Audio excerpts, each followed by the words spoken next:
Welcome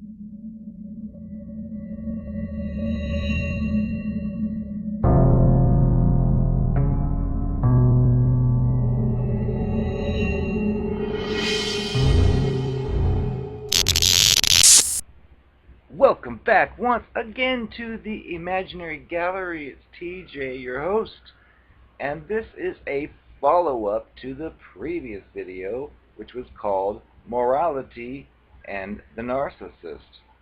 How does it work?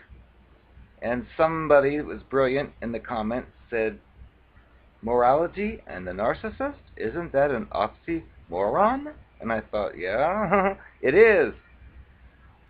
But you wouldn't necessarily know that unless you looked into it further.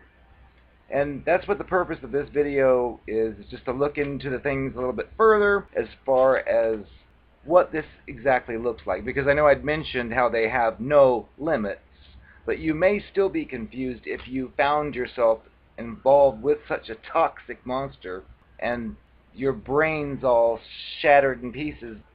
What I figured I would do is just give a few examples of collective experiences, because it's not like I'm going to say, oh, I had this one person I had this happen with. No, it's actually several. So we'll just blend them all together because they're all the same creature anyway, the devil, Baphomet. But I'll just tell you of a common theme. Remember, in the beginning, you don't know it's what you're dealing with, so you just think this is a normal, regular interaction with a new person, and then this happens and that happens, and you just think, oh, well, in this relationship, that happened, but after a while, you start to see common patterns. I can think of a few instances of the partner that I'm seeing, and we're dating, and so on. Well, the partner will say things like, oh, if you even talk to another boy, that's cheating. Or if I say, hey, that person's kind of cute, I'll be told, that's cheating. You're getting the picture that this person's really some kind of Puritan or something. If you don't know better, you'll think, wow, this person has really old-fashioned values. That's going to contribute to your confusion later on. But what ends up happening is, throughout your relationship with this type of person, certain circumstances may come up where those types of discussions occur, and, oh, well, if you're texting one of your coworkers that's cheating, or whatever strict rules they say, the point is none of these rules apply to them.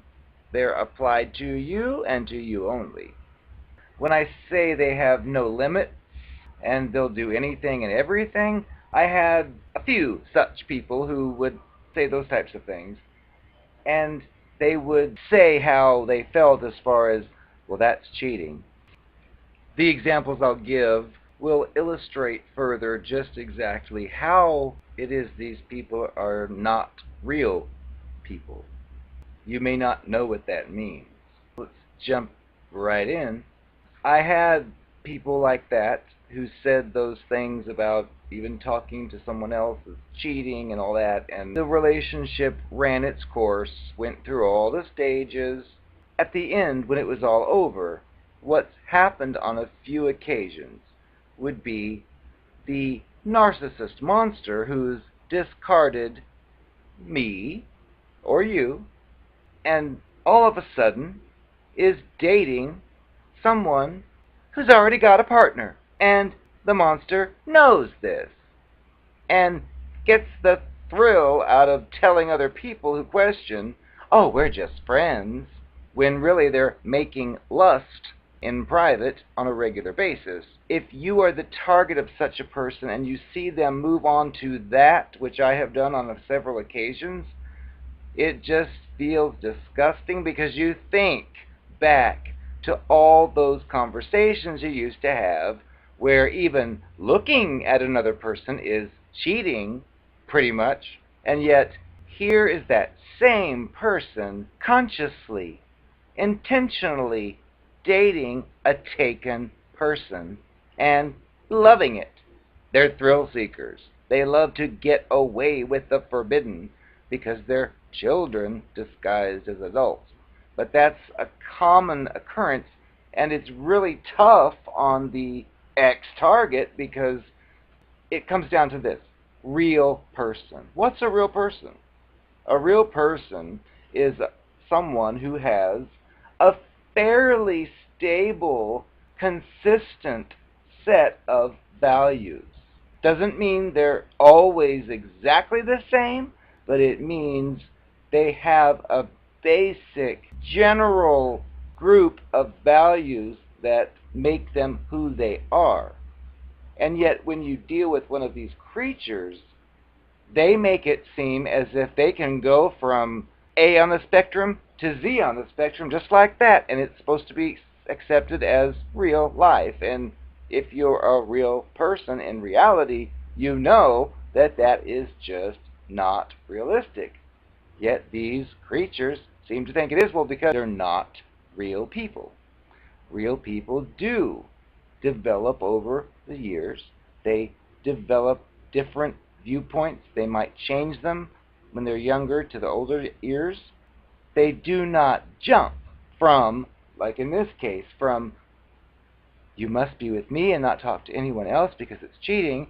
I could never allow that. And then to, oh, we've broken up. Well, I'm dating someone who has a partner, and we're just friends. Hint, hint. And they're not just friends. And you think, well, that's just not possible. Somebody who believes the first way wouldn't be acting the second way, and that throws you into further crazy making or gaslighting because you assumed the person you were involved with was real. And this type of thing just makes you feel like you've wasted your time and effort and energy because clearly this other person was an actor or actress. Now, in my particular situation, I had the opportunity to be involved with the ex-Cluster B Monsters circle of friends after the discard. Because during the relationship, this circle of friends was triangulated as far as keeping me away from getting too close to them. Well, because they might become my friend and slip up and accidentally reveal something I'm not supposed to know, because they were all like working together. What ended up happening was when I was discarded, I had made stipulations, like if you expect me to leave after 11 whole years of settling here, I'm just going to pick up and leave. If you want it that quickly, you better give me a place to stay until I can find my own place. And it was arranged I would stay with this person's business partner, who also happened to be its ex, who it left for me several years before, which is a whole other dramatic story.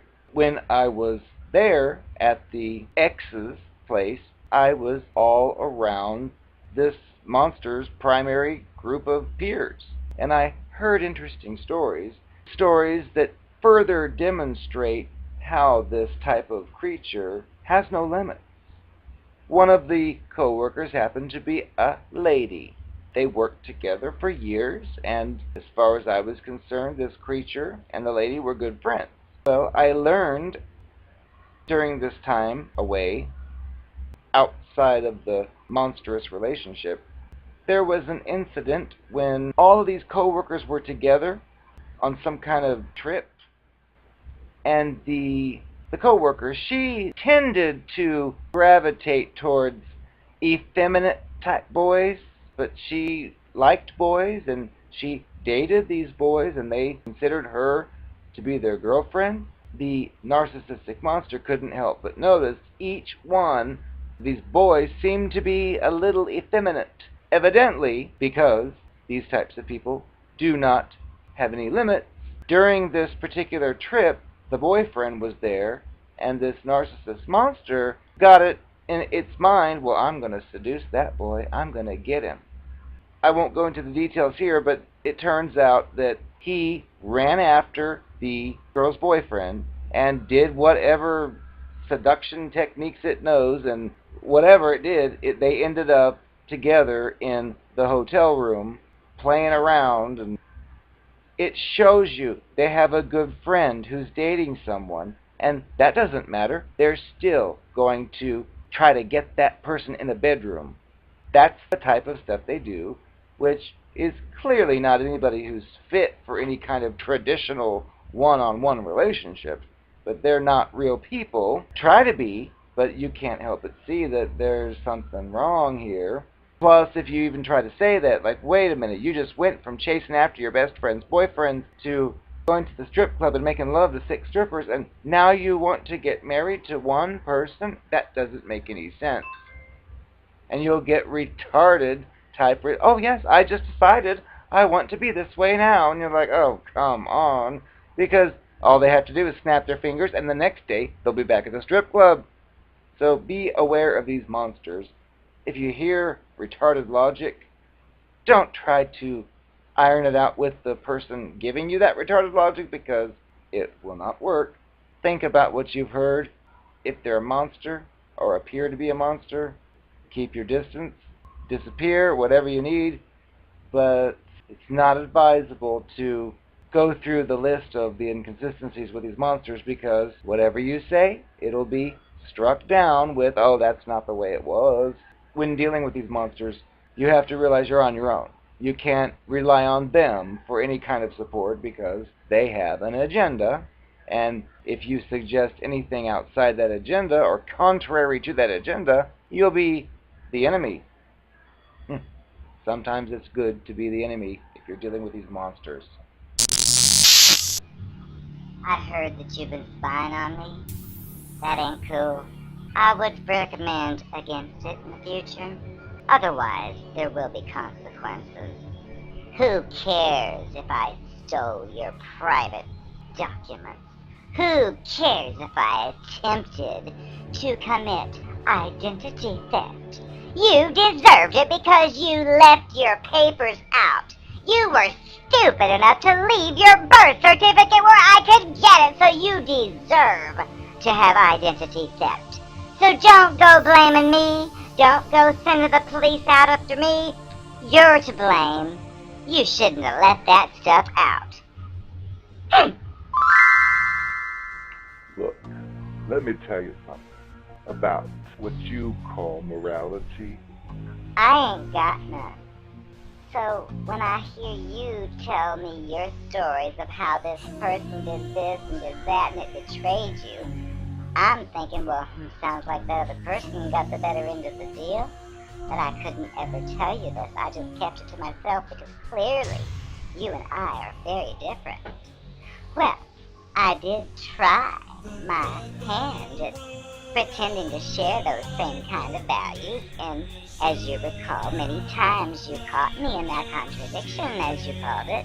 I just changed the subject because that's territory I know nothing about. See, I don't have morality. I don't have boundaries.